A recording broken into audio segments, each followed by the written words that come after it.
All right, it's my lab 4.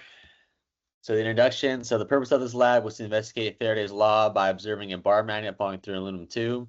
As the magnet moved through the tube, it induced electric currents that created an opposing magnetic field, slowing the magnet's fall.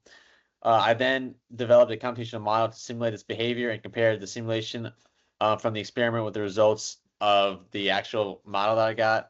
And then this helped us understand the physics behind electromagnetic induction. So some of the physics concepts I used was Faraday's law of electromagnetic induction, which is just E is the derivative of dt. Magnetic flux, which is the integral of B times dA.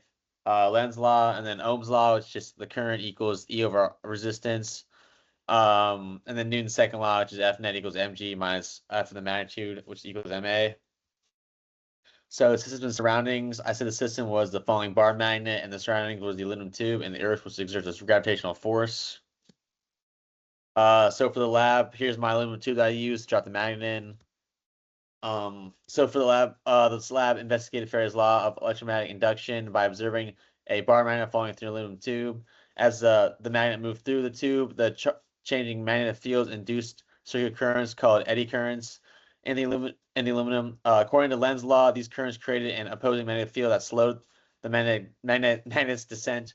A computational model that was developed by me to simulate this magnetic braking effect using Faraday's law and the Bowers-Savart law, also Newton's second law. The simulation was compared to the experimental results to evaluate how well the model was in the real system and to understand the assumptions made about the system. So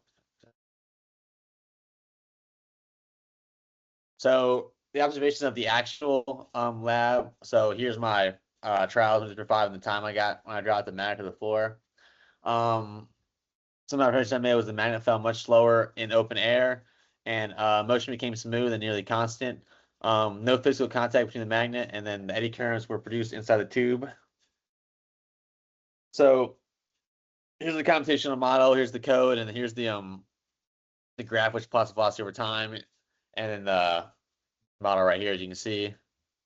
So the comparison between the two. The computational model closely matched the results observed during the experiment in both the simulation and the physical lab. The magnet fell much slowly through the aluminum tube than it would if it was free falling, and the charging magnetic field induced currents that oppose its motion.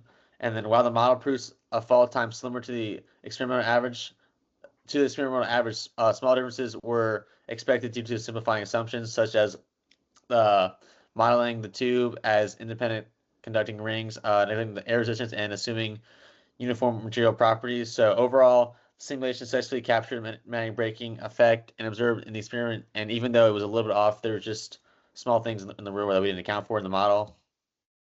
So the first what if question was, what if the resistivity of the conductor were reduced as close as possible to 0? How would the dynamics of the falling magnet change? And I said if the conductor's resistivity were nearly 0, much stronger induced currents would form. These currents would create a stronger magnetic force opposing the magnet, causing it to fall much more slowly and possibly remain suspended in the ideal case. The second what if question was, what if holes or slots were cut into the tube? How would this affect the ring current in your model? I said cutting holes or slots in the tube would interrupt the closed path needed for the ring currents. This would reduce the induced currents and weaken the opposing magnetic forces, causing the magnet to fall fast to the tube. So in conclusion, this lab demonstrated how Faraday's law and Lenz's law work together to produce magnetic braking. As the magnet fell through the aluminum tube, it induced currents that created an opposing magnetic field, slowing its motion. The computation model closely matched the experiment observations, showing that the physics principles accurately describe the system. And although the model included several simplified assumptions, it successfully captured the behavior of the falling magnet and provided a better understanding of the electromagnetic induction and relationship between magnetic fields, induced current, and motion. And the model was actually very close to the results, which was kind of surprising because it kind of left out a couple of things. But I think overall, the actual lab and the physical lab, or the model lab, showed how the physics works with the magnets.